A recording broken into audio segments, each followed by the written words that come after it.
The fourth book of Moses, called Numbers, chapter 19. And the Lord spake unto Moses and unto Aaron, saying, This is the ordinance of the law which the Lord hath commanded, saying, Speak unto the children of Israel, that they bring thee a red heifer without spot, wherein is no blemish, and upon which never came yoke. And ye shall give her unto Eleazar the priest, that he may bring her forth without the camp, and one shall slay her before his face. And Eleazar the priest shall take of her blood with his finger, and sprinkle of her blood directly before the tabernacle of the congregation 7 times.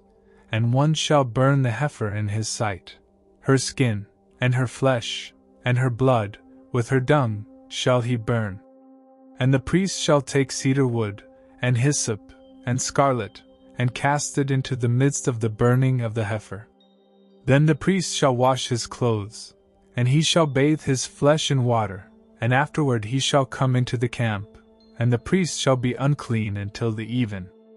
And he that burneth her shall wash his clothes in water, and bathe his flesh in water, and shall be unclean until the even.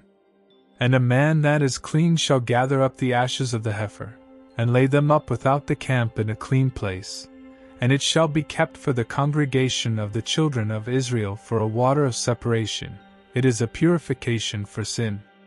And he that gathereth the ashes of the heifer shall wash his clothes, and be unclean until the even, and it shall be unto the children of Israel, and unto the stranger that sojourneth among them, for a statute forever.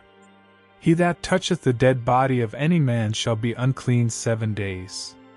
He shall purify himself with it on the 3rd day, and on the 7th day he shall be clean. But if he purify not himself the 3rd day, then the 7th day he shall not be clean. Whosoever toucheth the dead body of any man that is dead, and purifieth not himself, defileth the tabernacle of the Lord, and that soul shall be cut off from Israel, because the water of separation was not sprinkled upon him. He shall be unclean.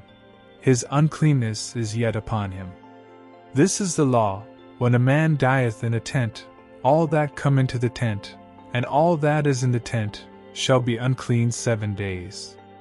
And every open vessel, which hath no covering bound upon it, is unclean. And whosoever toucheth one that is slain with a sword in the open fields, or a dead body, or a bone of a man, or a grave, shall be unclean 7 days. And for an unclean person they shall take of the ashes of the burnt heifer of purification for sin, and running water shall be put thereto in a vessel, and a clean person shall take hyssop, and dip it in the water, and sprinkle it upon the tent, and upon all the vessels, and upon the persons that were there, and upon him that touched a bone, or one slain, or one dead, or a grave. And the clean person shall sprinkle upon the unclean on the 3rd day, and on the 7th day. And on the 7th day he shall purify himself, and wash his clothes, and bathe himself in water, and shall be clean at even.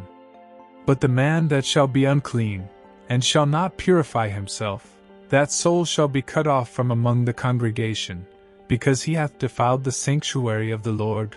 The water of separation hath not been sprinkled upon him. He is unclean. And it shall be a perpetual statute unto them, that he that sprinkleth the water of separation shall wash his clothes. And he that toucheth the water of separation shall be unclean until even. And whatsoever the unclean person toucheth shall be unclean, and the soul that toucheth it shall be unclean until even.